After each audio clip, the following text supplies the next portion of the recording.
Abortion providers in Louisiana are again trying to block the state's near total ban on abortion. Last night, they filed an appeal to the state Supreme Court trying to block the pro-life measure from being enforced. For now, the measure remains in place.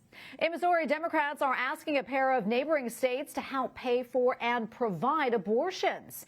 There is a near total ban on abortion in Missouri. The state's minority leader last night asked Illinois and Kansas to pay for abortions for Missouri's Medicaid patients.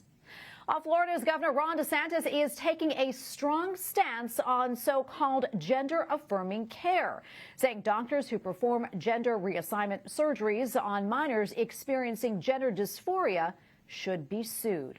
And joining us now to discuss is Dr. Grazie Christie, Senior Policy Advisor of the Catholic Association and member of the Florida Board of Education. Dr. Christie, welcome back. Always great to see you.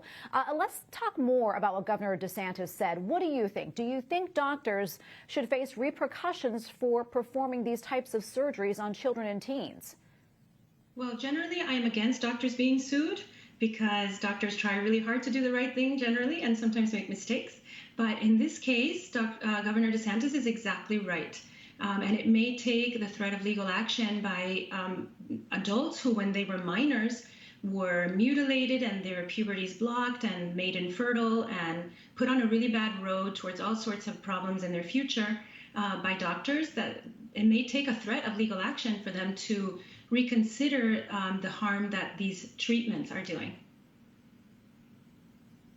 Yeah, and I understand that Florida's Board of Medicine met today to discuss new standards of care for these children. What more can you tell us about this?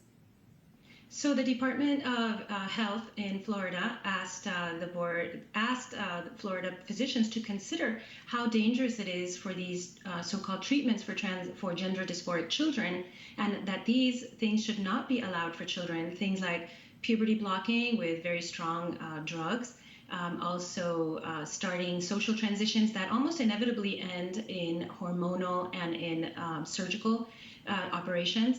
And that these things should be reserved for adults, people who, after the age of 18, can start making real decisions that are based on, maturity and more wisdom and more life experience than you can expect from a child who is 9 or 11 or 12. You know, I'm wondering, from a Catholic perspective, what should be our response and how should we care for our young people who may be suffering from gender dysphoria and they want to change the way they look, in many cases, physically altering their bodies permanently? I think from a Catholic perspective, we have it a little easier than most people because we have a very strong understanding that God made us very beautifully and that every single one of us is intended and loved into existence. And so God doesn't make mistakes, and we're either male or female, and that's a biologic fact, but it's also a theologic fact, and it's a very beautiful one.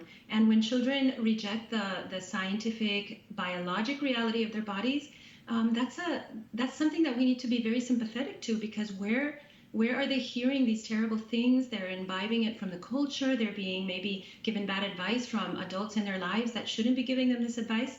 And we should always remember that over 80% of children who suffer from gender dysphoria can grow out of it. They do grow out of it when they are given the appropriate therapy and help to accept themselves as they are so beautifully made.